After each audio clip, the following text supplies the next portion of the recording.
This is Adam, and he suffers from gout. Try Ural. It helps to prevent crystallization of uric acid crystals in gout therapy. Ural, effective urinary alkalinizer for gout.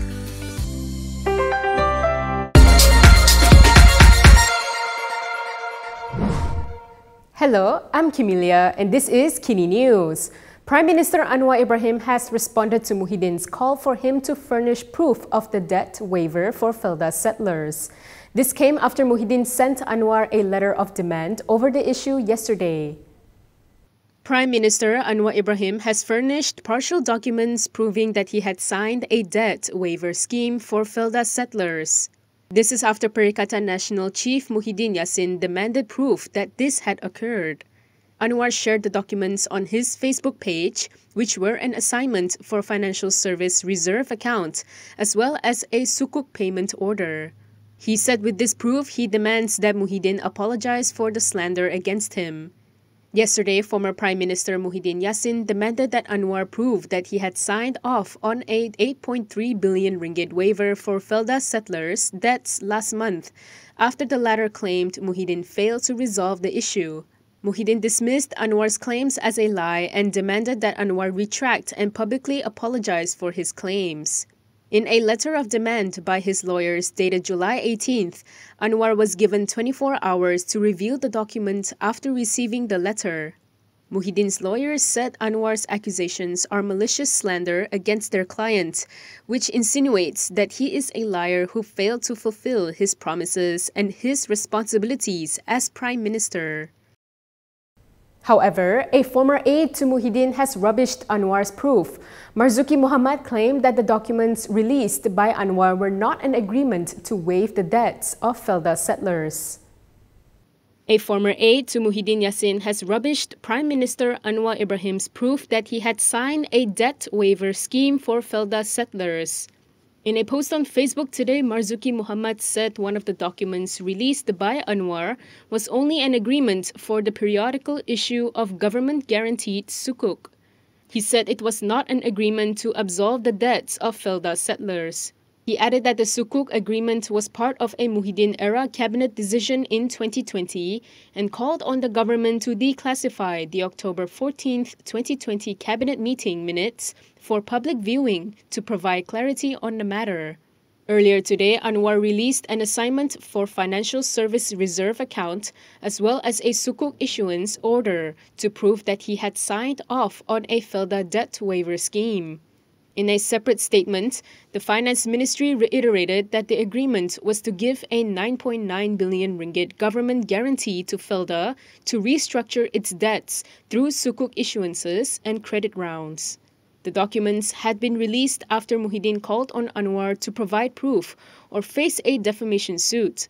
In his speech at the Felda Settlers' Day reception in Serdang on July 7th, Anwar claimed that an initiative to restructure and forgive Felda's debts under Muhyiddin's administration was promised but never materialized. Muhyiddin had dismissed Anwar's claims as a lie, citing a parliamentary reply from de facto law minister Azalina Othman Said on February 23rd that the waiver was carried out in 2021, though the present government is unable to continue what he started due to cash flow problems. Khairi Jamaluddin said he does not condone any remarks that touch on 3R sentiments. He also believes that the law should equally apply to all and has questioned the delay in action against Lim Guan Eng for allegedly violating 2 out of the 3R sentiments. Khairi Jamaluddin has questioned the delay in action against DAP chairperson Lim Guan Eng, while caretaker Kedah Menteri Besar Muhammad Sanusi Madnor faced swift action for his remarks touching on 3R issues. In an episode of his Keluar Sekejap podcast yesterday, he stressed that they did not condone any remarks that touch on 3R, and if Sanusi's speech was found to be seditious, let the due process of law take place. He also concurred with a remark by his co-host Shahril Hamdan, who said the law should equally apply to all, including against Lim Guan Eng, whose remarks also touched on 3R issues. Setuju. Sebab tu salah seorang daripada ahli politik generasi muda yang sudah pun menjadi ahli politik antara favourite kita, Dr. Akmal, Ketua Pemuda UMNO, telah keluarkan kenyataan. Satu-satunya. Saya nampak. I think he's the only one lah. Dia keluarkan kenyataan, dia kata where is the action on Guan Eng? Sebab kalau betul dan kita akan serah kepada mahkamah, Sanusi telah langgar one of the 3 Rs, iaitu raja-raja, Guan Eng telah langgar 2 of the 3 Rs, race and religion. Jadi kita nak melihat betapa konsisten tindakan daripada Wan, siasatan dan juga tuduhan daripada Jabatan Peguam Negara. Putting the issue in context, Khairi said it may seem that the charges against Sanusi were politically motivated since he's the biggest threat to Pakatan Harapan in the August 12 state polls. Lim is currently under probe for allegedly claiming that Perikatan Nasional would destroy Buddhist temples in Penang should they come to power in the upcoming state elections. The former finance minister has repeatedly denied making the claim on July 7th, clarifying that his speech was made in reference to a case of a Hindu temple in Kedah being demolished in July 2020. Last week, Inspector General of Police Razaruddin Hussain confirmed that the probe against Lim was almost done. Attorney General Idris Harun has stressed that action taken against any individual is based on evidence and is not in favor of anyone. This comes amid claims of selective prosecution against caretaker Kedah Menteri Besar Muhammad Sanusi Mat Noor. The Attorney's General Chambers has denied allegations of politically motivated selective prosecution and persecution of any individual who is alleged to have committed an offence. This comes following accusations of selective prosecution regarding the charges against caretaker Kedah Menteri Besar Muhammad Sanusi Mat Noor under the Sedition Act. In a statement, Attorney General Idris Harun said any decision to charge an individual is based on evidence and facts from the investigation process and not due to the demands of any party. He said the decision is based on evidence from investigations and does not favor anyone, ensuring that victims, witnesses, the accused and the public obtain appropriate justice in accordance with the jurisdiction of the Attorney General provided under Article 145(3) of the Federal Constitution. Stressing that none is above the law, the AG said if there is strong evidence that an individual had committed an offence, the person would be prosecuted regardless of his or her status and background. Previously, opposition leader Hamza Zainuddin had claimed that Sanusi's case was the latest in a series of selective prosecutions and abuse of the Sedition Act for political purposes. He alleged that several non-PN leaders had also made seditious statements in the past but did not face any legal repercussions. On Tuesday, Sanusi, who is also Perikatan Nasional Election Director, had claimed trial to 2 charges framed under Section 4(1)(a) for the Sedition Act 1948. Meanwhile, Anwar said he will not abuse his power as Prime Minister and will not oppress anyone, including those in the opposition. Prime Minister Anwar Ibrahim has stressed that he will oppress no one, including those in the opposition. Anwar said he knows how life was in prison and will not arbitrarily use his power as Prime Minister. Speaking in Tanjung Karang yesterday, Anwar said whether they are from PAS or Bersatu, he will not oppress any individual because he knows how miserable it is to be cooped up in prison.